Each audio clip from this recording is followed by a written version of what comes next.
Good day, Bashar. And a you good day.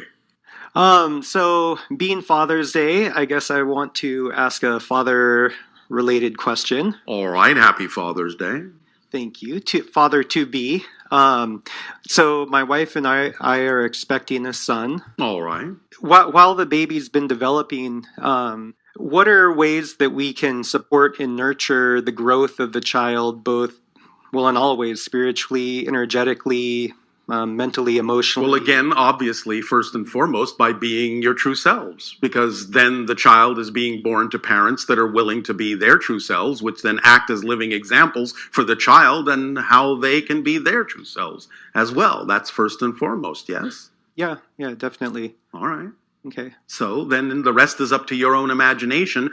When you are more your true self, you will have the inspirations and the ideas of what to do that would benefit all of you as a family.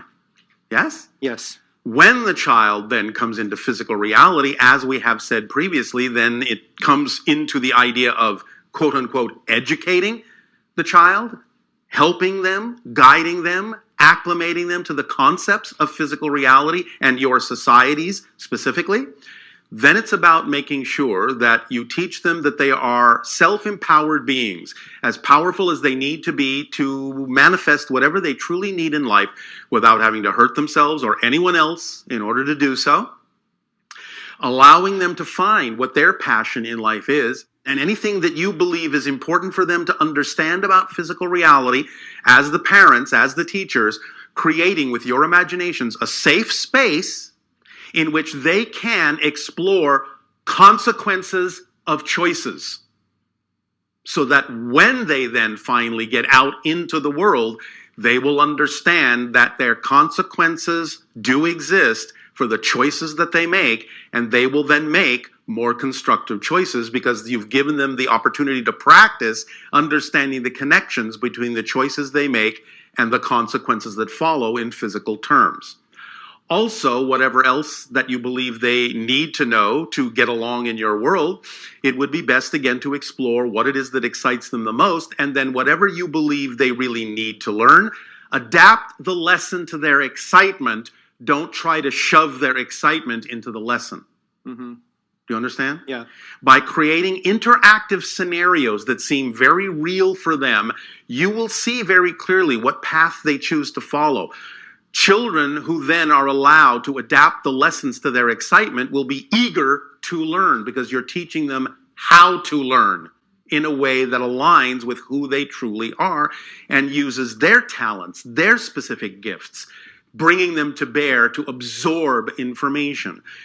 The bottom line, in a sense, about the idea of teaching information that you believe is important to teach and allowing them to retain that information is telling them stories. Story structure is the way all of you absorb information the best and retain it for the longest. That's why stories have existed on your planet for thousands upon thousands of years. Story structure is not something that you invented. Story structure is something you discovered within your consciousness, within your psyche. It's a specific pattern of consciousness and self-reflectivity that when you tell a story in a certain way with a certain kind of information that hits those story structure points, it resonates within you. It strikes a chord within you. And that allows the information to stick because they're willing to absorb it because you've hit that chord. So telling stories is very important. So tell stories that are stories of empowerment. Stories can contain the idea of what you call conflict, or at least the idea of what's going on between positive and negative belief systems, as long as they also contain the idea of transforming those things from negative to positive.